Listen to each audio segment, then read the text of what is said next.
Thomas, welcome to the Progressive Soapbox. Guys, Quito, Ecuador is like, either it's the first or second highest elevation, capital city elevation in the world. And this elevation is kicking my ass. So if this video is slightly toned down, that's pretty much where that's coming from. Also, I suspect that this video may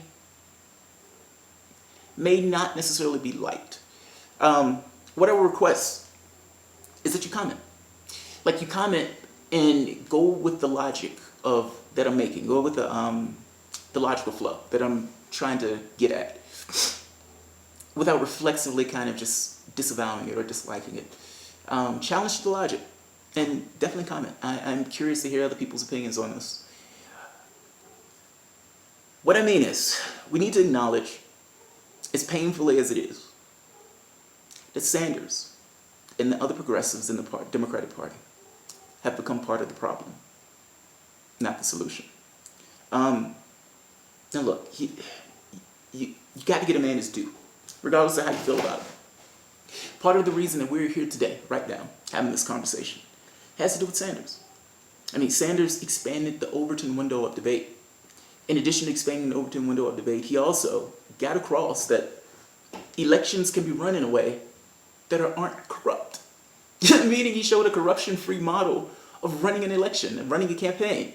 Now, Democrats up to this point have said, oh, you got to take the corporate money. You don't have a choice. You have to take the corporate money. You have to be a whore. You don't have a choice but to do that. Otherwise, you can't run.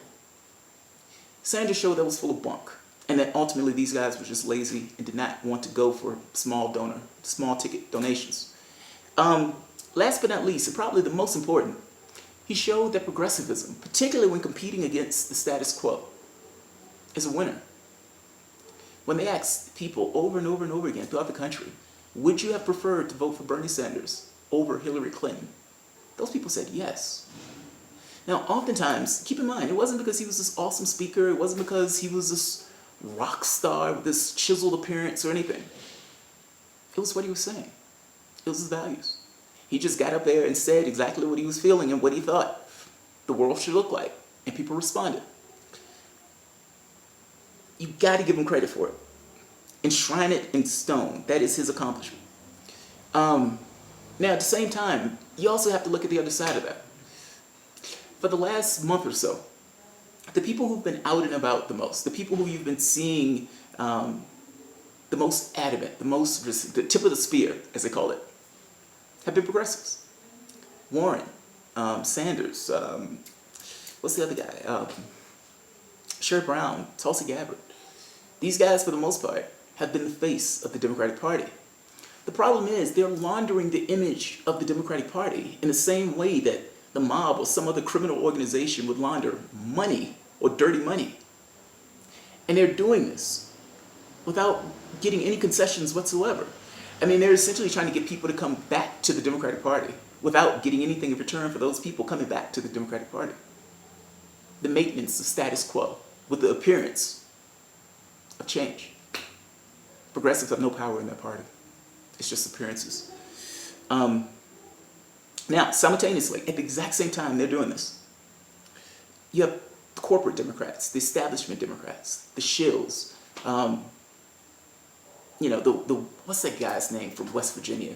Those types are out there using false, fake, manipulative, intimate rhetoric of shared experiences, of shared values, of common goals, and what's the other one? Unity. All this crazy stuff that doesn't mean anything.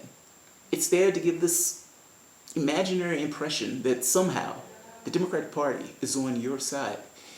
Now, this is purely co-opting 101.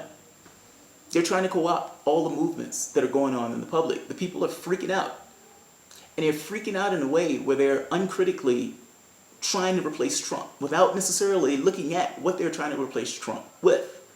The Democratic Party is assuming they can step in front of that train and harness it, using the credibility of Sanders and other progressives in order to make people believe that the Democratic Party is an alternative, is a viable and a real, actual alternative.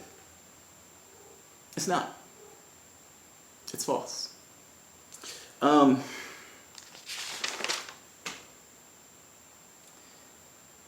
Sanders, Ellison, their job at this point is to redirect people back into the party. And again, I stress, without getting any concessions for redirecting people back into that party.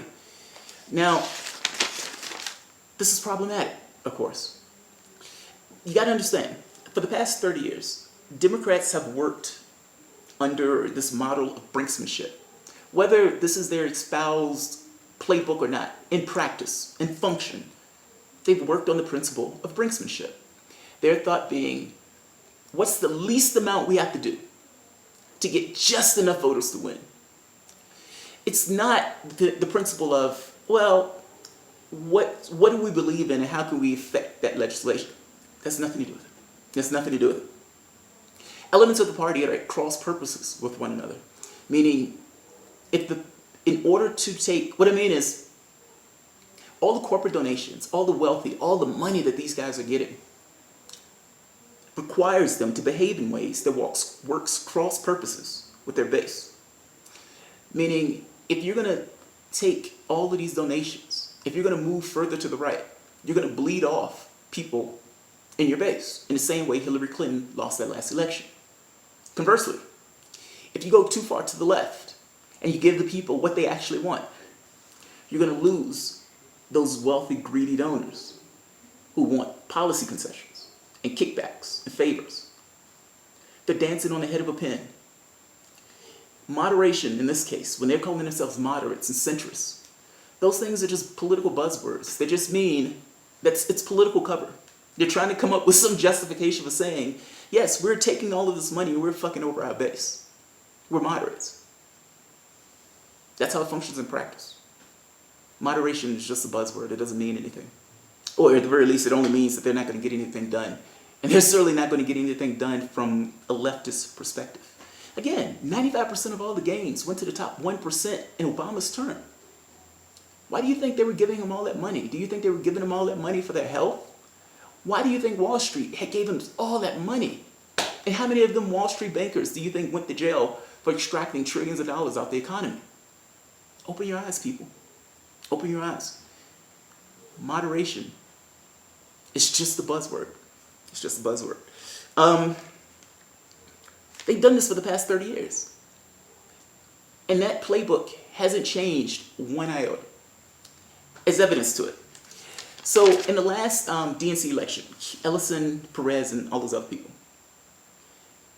if you really cared, if you really wanted to win, if your only objective was, we need to win, we need to essentially get those people back into the party, the only person who gets you there is Ellison. Now, whether Ellison is progressive or not is besides the point. At the very least, he has a certain amount of credibility with other progressives, perception standpoint, that's the guy who bridges the gap. They didn't pick Ellison, they picked Tom Perez. Not to mention they did it in a pretty dubious way by going against their own bylaws in order to do it. Now, as an acknowledgement of something that they breathlessly said didn't exist, over and over they kept saying, unity, unity, we're together, we're together. There is no issue, we are completely together on this. The tell is that they added Ellison, Keith Ellison, as a deputy. They made up a fake position for him. Constellation Prize. Hey, here's 4th place, buddy. Good job.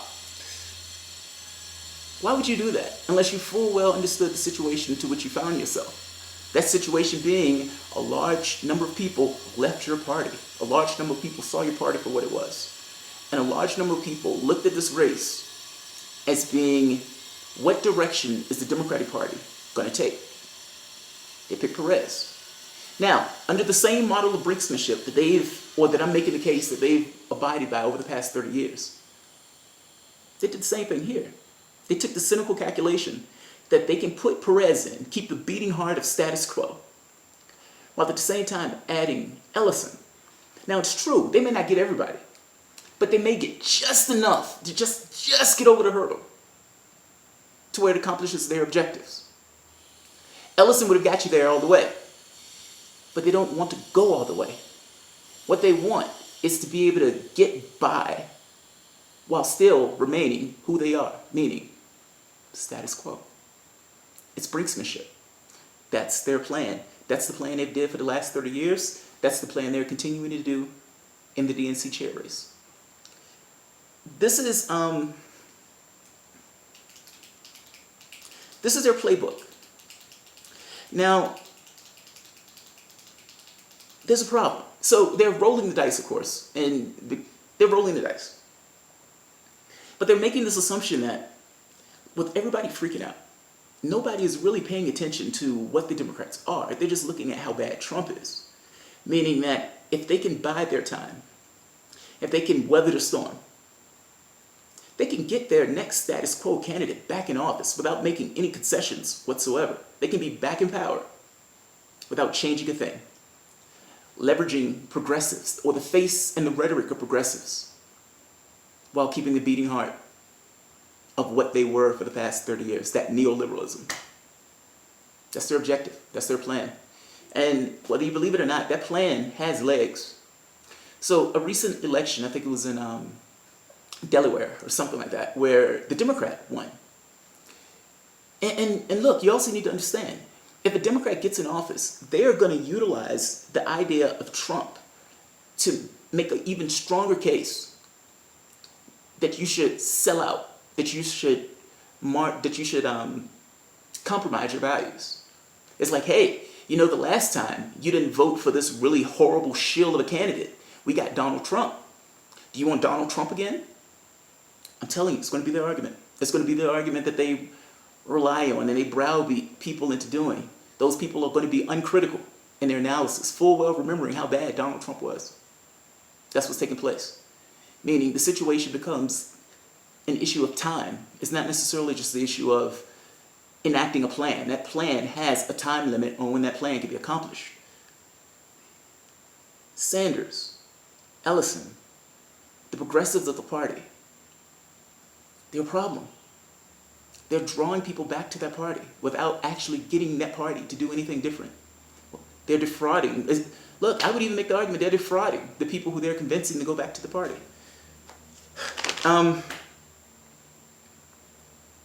We need to come to a realization. This party is not going to change. Not just not going to change. The party doesn't want to change.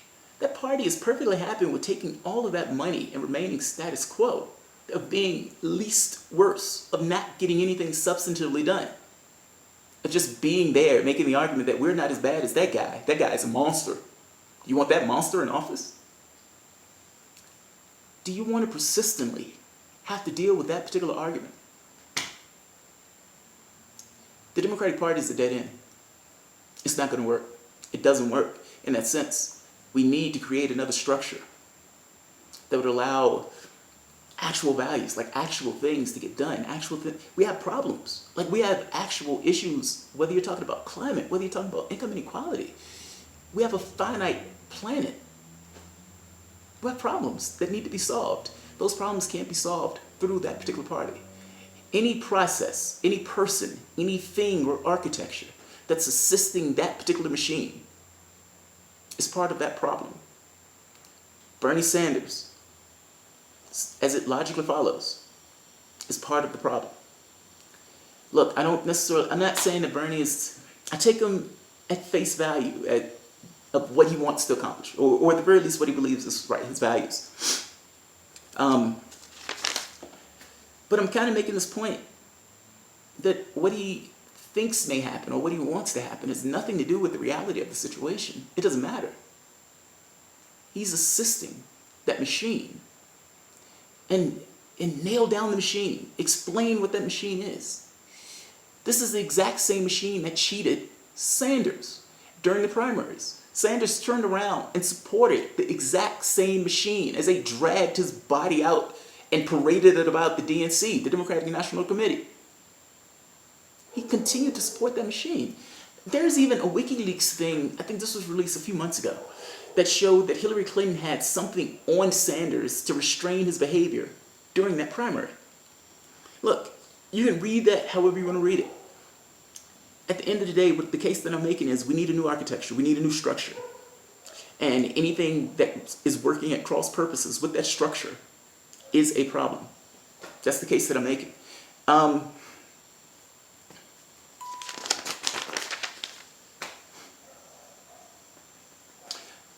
Sanders, what are you trying to accomplish, dude? Honestly, what are you trying to accomplish? Like, it's one thing to say, what are your values? But also, what are you trying to accomplish? And look, I ask this question a lot in general because I do think things boil down to, what do you want to do? What are you doing to try to get you to that realization of what you want to do? Maybe the things that you're doing aren't actually furthering your cause. Maybe the things that you're doing aren't actually helping you out. I'm making this question to Sanders, what are you trying to accomplish? And do you think you can accomplish those things within the Democratic Party? For the most part, you are functioning, whether you're taking corporate cash or not, whether you're being earnest and honest in the way that you behave. It's somewhat of a moot point. You're helping that machine. That same machine has been murdering civilians abroad. That same machine that protected Wall Street while they let homeowners go bust. The same machine that gave 95% of the wealth to the top 1%. What is the value of pain or angst, of not having a job, of not being able to necessarily make your ends meet? What is that value? Like, what's that cost for the most part? What's that human toll? And don't you want to do something about that? And do you believe that you can do something about that substantively, honestly, in the Democratic Party? The answer to that question is no, you cannot. I'm sorry, you can't. You have Sanders' one path. Dude, you have one path. You need to leave that party. Not just leave the party. You need to leave the party and you need to take along all those independents, all those Democrats, all those people who are completely disenchanted with the Democratic Party, all of those people who actually want real substantive change in the country. Take those people with you and excoriate the Democratic Party. You should be relentless. There is no argument that they can make to adequately attack, or for that matter, adequately to defend the things that you bring up, because they don't necessarily talk about those things. There's no situation of you voting for a Democrat and that person that you vote for is going to be against the interests of Wall Street. There's no Democrat that you're going to vote for that's going to be against the interests of gross militarism. That's not on the ballot. That's not something you can get done in that particular party. Meaning that if you're functioning in a way that you're sheep-herding people back to that party, you are part of the machine that is actively hurting people and killing others. What is your objective? And what are your values in trying to accomplish that objective? What is your objective? Explain to me how you plan to get this done through the Democratic Party. I am unclear on this. You've been part of the Democratic Party for several decades. What have you got to accomplish in that party? And yes, I know you got legislation and stuff through. What I'm getting at, though, is the fundamental tenor of the party itself has not changed. The fundamental tenor of the party is not going to change. They lost everything. House, Senate, Supreme Court, 66 out of 99 state legislatures. If I'm not mistaken, 12 governorships. They lost everything. And the first major election, the DNC chair, their first thought is to roll the dice again. Further brinksmanship. We're going to put in Perez and we're going to try to trick other people by putting Ellison as a deputy sheepherder. So Sanders, what are you trying to accomplish? Do you believe that people should have education? Do you believe people should have health care? Do you believe that Wall Street should get all of that money while other people are sitting here hungry? Do you believe we should have a fair economy? Do you believe we should be drone striking and murdering civilians abroad and toppling governments? If you believe those things, why are you supporting a party that's fully a part of those things? Your only path, your only salvation, your only chance at any level of redemption is leaving that party, taking all those disenchanted people with you, and changing the goddamn world. Or at the very least, changing this country. And I'm making the argument that if you change this country, by extension, you change the world. That's the case that I'm making.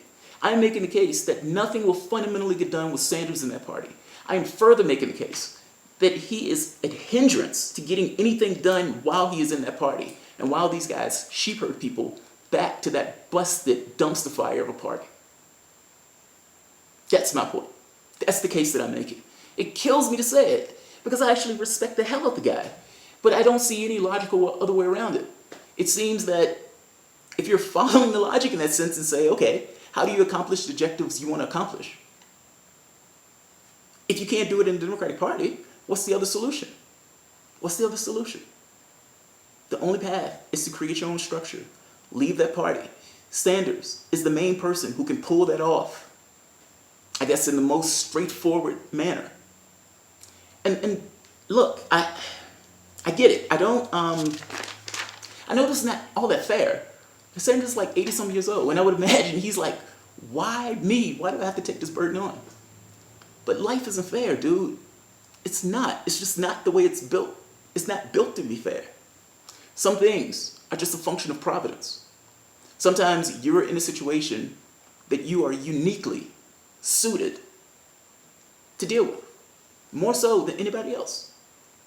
Whether you want to call it karma, whether you want to call it fate, whether you want to call it divine will, you are the spear. You are the tip of that spear. You have the clout. You have the credibility. You have the name recognition. You have the financial clout in order to make that work. You could do it. There's somebody drowning in the pool. What are you going to do? Look, it's a pain in the ass to jump in the lake and save that guy. But certainly that guy's life is a hell of a lot more than your new pair of shoes that you're going to ruin jumping in the water. What are your objectives? What is your aim? What is your goal? That's the question. That is the absolute question. I suspect Sanders cannot answer that question within the Democratic Party. I suspect he can't. And for as long as he stays in that party and he continues to function as part of the machine, it has to be acknowledged as such. I'm not saying that you don't give him credit for the things he did. I'm not saying you don't enshrine in stone the advances and the gains that he's made in this country. What I am saying is there is something to be said about reality. And whether you're taking certain actions that are intentional or not, those actions can have consequences. In this specific case, that particular consequence is strengthening the Democratic Party. At the exact same time where he's getting nothing for it, he's purely sheep-herding people back to that party. You can love Sanders all you want, but certainly you can't think that's a good idea. Certainly you can't think that's a good idea. They're trying to weather the storm and put another corporatist back in office. That's their plan. Sanders, Ellison, Perez, Warren, those people are means to an end, and they will be marginalized as soon as they accomplish their objectives. So, yes, it kills me to say this. I hate to say it. I don't like to say it. Even when I was on the plane last night, I was saying to myself like, oh man, this sucks. But it is true. It is absolutely true. Guys, comment. Let me hear what you think. Look, if you like the video, like it or subscribe. At the end of the day, though, I kind of do want you guys to give some feedback on it. Thanks, guys. Bye-bye.